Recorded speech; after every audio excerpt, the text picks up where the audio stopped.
Wassalamu ala asyrafil anbiya'i wal mursalin wa ala sahbihi wa barik wa salim ajma'in amma ba'd. Teman-teman, saudara-saudariku yang beriman dimanapun berada, kembali di edisi kesempatan pada malam hari ini saya menyapa teman-teman dan kembali yuk kita mengaji kembali, kali ini di kitab Sahih Muslim di halaman 346 jika kitabnya sama dengan saya.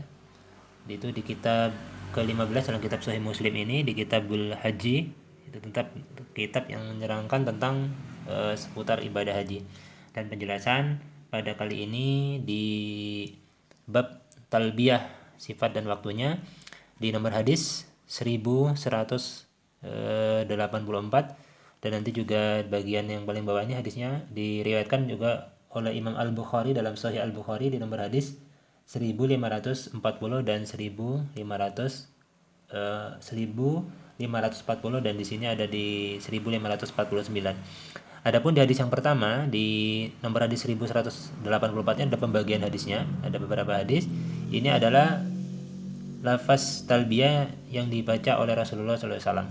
Nah, namun yang menarik adalah jika kemarin di video sebelumnya saya sudah memberikan edukasi ya atau sanggahan ilmiah, apakah harus sholawat itu berasal dari yang diajarkan oleh Rasulullah SAW? Kenapa tidak gitu? Bahwasanya sahabat mulia Ibnu Mas'ud atau yang dikenal dengan Abdullah bin Mas'ud radhiyallahu anhu telah memberikan contoh kepada orang yang bertanya kepadanya bagaimana cara bersolawat kepada Nabi. Nah, hendaklah bersolawat dengan cara yang baik, dan Ibnu Mas'ud mengajarkan sholawat yang sama sekali tidak pernah diucapkan oleh Rasulullah SAW. Jadi sebenarnya kita harus lebih paham, benar-benar memahami benar konsep dari apa yang akan kita jelaskan atau kita sampaikan. Apalagi mubalik ya, mohon maaf.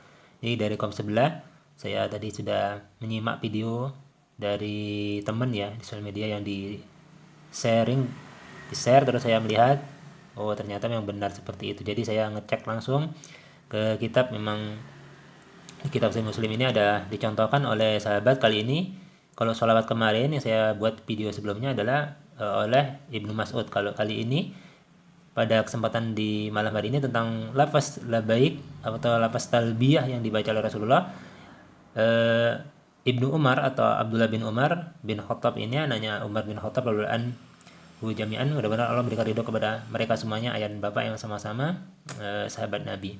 Sedangkan Umar bin Khattab sendiri adalah mertua Rasulullah SAW.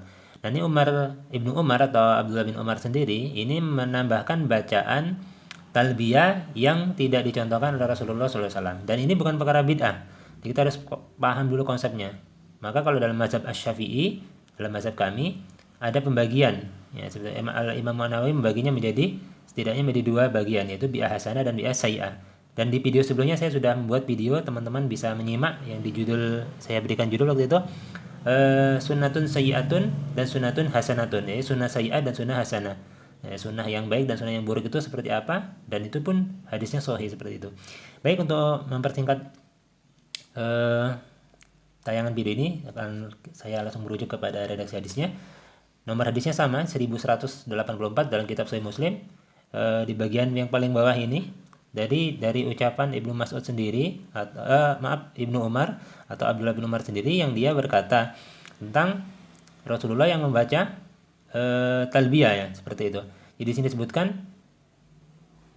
kana Rasulullah sallallahu alaihi wasallam, Ibnu Umar berkata di sini, yarka'u bizil hulaifati raq'ataini. Jadi ketika Rasulullah nyampe ke masjid Zulhulaifah, itu Rasulullah sholat 2 rakaat. Thumma idzas tawat bihinna qatu qa'imatan inda masjidil hulaifah ahalla bihaula'il kalimati. Jadi setelah sampai di masjid itu sholat 2 rakaat, lalu Rasulullah menyambung dengan bacaan talbiyah dan tidak menambah kalimat talbiyah yang dibacakan dari redaksi hadis yang pertama di sini dan sampai yang bagian sebelah sini.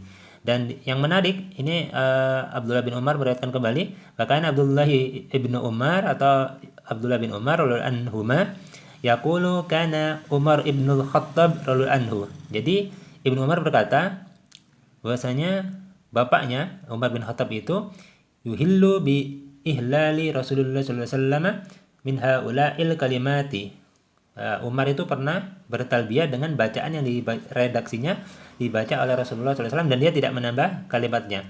Wa yaqulu, nah sedangkan Ibnu Mas'ud sendiri itu menambahkan, dimasukkan di sini adalah ia menambahkan itu adalah Ibnu Umar atau Abdullah bin Umar, maaf. Ini ada 3 Ibnu ya, ada Ibnu Amr, ada Ibnu Mas'ud, ada Ibnu Umar. Jadi kadang-kadang kalau tidak ini bisa tertukar namanya. Di sini disebutkan Ibnu Umar atau Abdullah bin Umar radhiyallahu anhuma berkata, dia menambahkan kalimat bacaan yang tidak dicontohkan Nabi tadi, labbaik Allahumma labbaika wa sa'daika wal khairu fi yadaika labbaika warraghba'u ilaika wal amal. Hadis ini wal amalu diriwayatkan juga oleh Imam Al-Bukhari, itu dalam kitab Sahih Al-Bukhari di nomor hadis tadi sudah kami sebutkan 1540 seperti itu. Jadi lapas bacaan ini jika diterjemahkan ya kan ke dalam redaksi bahasa kita atau bahasa Indonesia adalah yang ditambah oleh Ibnu Umar sendiri adalah, aku penuhi panggilanmu ya Allah untuk mencari ridhomu, kebaikan ada dalam kekuasaanmu. Aku penuhi panggilanmu ya Allah sebagai amal ibadah untuk mencari ridhomu, seperti ini sini. Makanya di bagian akhir ditutup dengan wal amal seperti itu. Jadi bagian akhir adalah untuk mencari untuk beramal dalam rangka mencari keridhoanmu, seperti itu. Jadi tambahan lapas dalam bacaan talbiyah yang diucapkan oleh sahabat mulia itu Abdullah bin Umar atau dikenal dengan Ibnu Umar radhiyallahu anhuma sama sekali tidak pernah dicontohkan oleh Rasulullah SAW, dan ini bukan perkara yang bid'ah. Kalaupun misalnya harus dikatakan karena tidak diucapkan Nabi, ya kan, tidak dilakukan Nabi, tidak disetujui Nabi, maka bisa dikategorikan bid'ah hasanah atau bid'ah yang baik, seperti itu. Jadi wallahu alam bisawab, mudah-mudahan bisa dipahami, jangan sampai perbedaan pemahaman bisa sampai mencela dan menyesatkan amaliyah sesama muslim yang kita anggap salah, padahal kita sendiri yang mungkin belum membaca redaksi. Ini kitabnya Sahih Muslim, di kitab Sahih Muslim tercantum, dan di kitab Al-Bukhari juga dijelaskan dari hadis yang pertama tadi.